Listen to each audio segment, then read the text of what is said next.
Hello students, welcome to GA Max, Chapter 11, Integral Calculus, Exercise 11.1. Integrate the following அப்படின்னு கொஞ்சம் functions கொடுத்திருக்காங்க.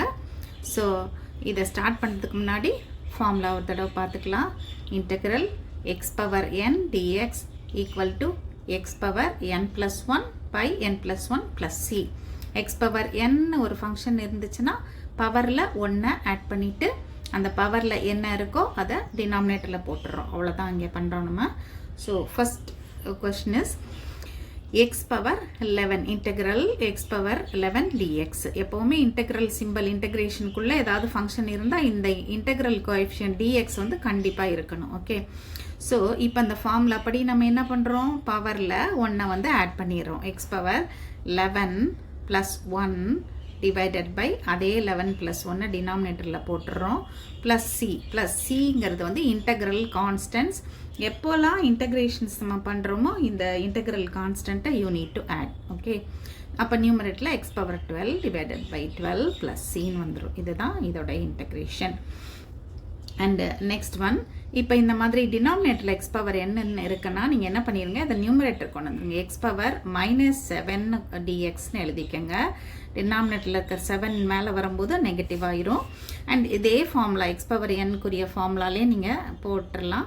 So இந்த integral will be x power -7 + 1 divided by அந்த நியூமரேட்டரில் என்ன வந்திருக்கோ இங்கே அதை அப்படியே எழுதிட வேண்டியது. -7 + 1 plus integral constant C. Okay, இந்த இன்டெக்ரேஷன் பெர்ஃபார்ம் பண்ணி முடிச்சதுக்கப்புறம் அந்த இன்டெக்ரல் சிம்பிள் இங்கே வரக்கூடாது. Okay, and this is equal to what is x power -7 + 1, x power -6 divided by -6 plus c. Okay, இந்த x power -6 again நீங்கள் என்ன பண்ணிடலாம், டினாமினேட்டர் கொண்டு போயிடலாம். So -1/6 x power 6 plus c. Okay, இதுதான் நமக்கு answer. Okay, next cube root of x power 4ன்னு கொடுத்துருக்காங்க. Okay, cube root of x power 4ன்னு எப்படி எழுதிக்கலாம், நம்ம x power 4 the whole power 1/3ன்னு எழுதிக்கலாம் இல்லையா. x power 4 the whole power 1/3ன்னு வந்துடும். ஸோ அதை எப்படி எழுதிக்கலாம், நம்ம ஹோல் பவர் 4/3ன்னு எழுதிக்கலாம்ல. ஸோ இங்கே வந்து x power 4/3ன்னா அப்படியே நம்ம எழுதிடலாம். x power 4/3 dxன்னு எழுதிக்கங்க. சேம் ஃபார்முலா தான் x power nக்கு n x power n plus 1/n plus 1. So x power 4/3 plus 1/4/3 plus 1 plus c. okay, so this is equal to 4/3 plus 1 என்னது 7/3. so x power 7/3 divided by 7/3 plus c. okay, integral constant. and இந்த என்ன ஆயிரும், நமக்கு இந்த 7/3 வந்து reciprocal போட்டு மேலே போகும்போது 3 மேலே போயிடும். 3 into x power 7/3 divided by இந்த 7 இருக்கு டினாமினேட்டரில் plus c. ஓகே, இதுதான் integration. and fourth subdivision, this is equal to integral எப்படி எழுதிக்கலாம், x power 5/8ன்னு எழுதிக்கலாம், dxன்னு எழுதிக்கலாம். so this is equal to இன்டெகிரலில் என்ன பண்ணுவோம், நம்ம பவரில் 1 ஆட் பண்ணிடுவோம். Okay, power 5/8 plus 1/5/8 plus 1 plus c. okay, and what is 5/8 plus 1, 13/8. so x power 13/8 divided by 13/8 plus c ன்னு வந்துரும். so this is equal to என்ன பண்ணிடலாம், 8 மேலே கொண்டு போயிருங்க. 8 x power 13/8 divided by 13 இருக்கு plus c. this is the integration. okay, இப்போ நம்ம இன்டெகிரேட் பண்ண ஃபங்க்ஷன்ஸ் எல்லாமே என்ன டைப்பில் இருந்துச்சு, இன்டெக்ரல் எக்ஸ் பவர் n dxன்னு இருந்துச்சு. ஸோ இன்டெகிரேஷனில் நம்ம என்ன பண்ணுறோம், பவரில் 1 ஆட் பண்ணிக்கிறோம். அந்த ஆட் பண்ண அதே நம்பரை போட்டு நம்ம டிவைட் பண்ணிடுறோம். இதுதான் நம்ம இன்டகிரேஷனில் எக்ஸ் பவர் எண்ணுக்கு பண்ணுறோம். ஆனால் டிஃபரன்சியேஷனில் நம்ம என்ன பண்ணோம், differentiation of x power n என்ன பண்ணோம், நம்ம d by dx of x power என்ல இந்த பவரில் இருக்கிற நம்பரை முன்னாடி மல்டிப்ளை பண்ணிவிட்டு பவரில் ஒன்றை என்ன பண்ணோம், மைனஸ் பண்ணோம், மறந்துடக்கூடாது. ஓகே, இது இன்டகிரேஷனுங்கிறது ஆன்டி டெரிவேட்டிவ். டிஃபரன்சியேஷனில் அந்த பவர் என்ன முன்னாடி மல்டிப்ளை பண்ணிவிட்டு பவரில் ஒன்றை மைனஸ் பண்ணுவோம். இன்டகிரேஷனில் என்ன பண்ணுவோம், பவரில் ஒன்றை ஆட் பண்ணிவிட்டு இங்கே வந்து அந்த பவரில் இருக்கிற இன்டகிரேஷன் அதை ஆட் பண்ண அந்த நம்பரை டிவைட் பண்ணுவோம். So in integration you divide, in differentiation you multiply this N. Okay, அதை மறந்துடக்கூடாது. And second question, in first subdivision one integral 1 by sin square x dxன்னு கொடுத்துருக்காங்க.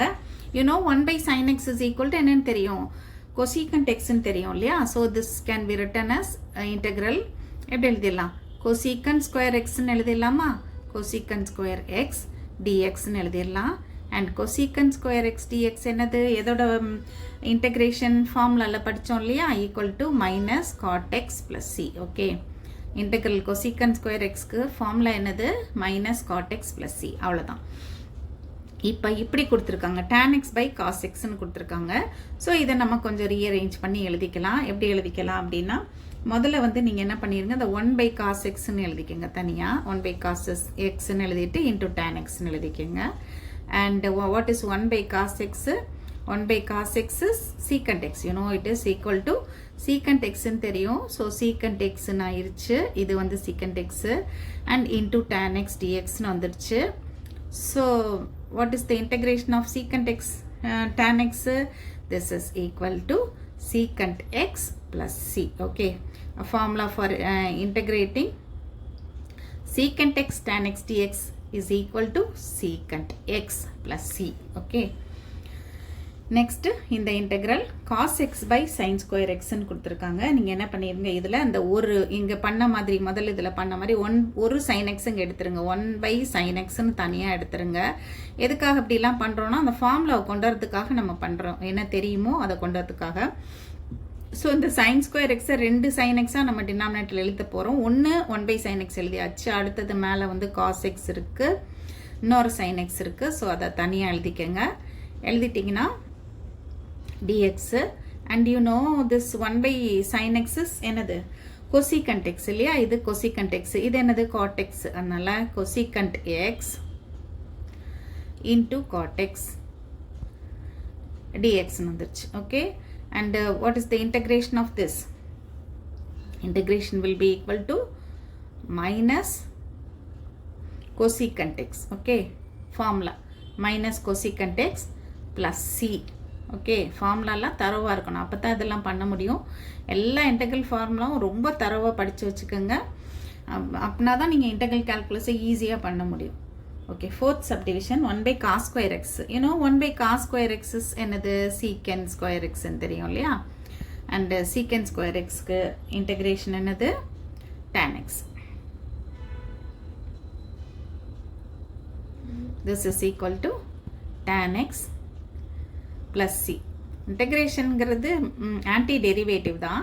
ஸோ இப்போ பார்த்தீங்கன்னா integral of secant square x is tan x, but tan x ஓட differentiation secant square x, அது தெரியும் நமக்கு இல்லையா.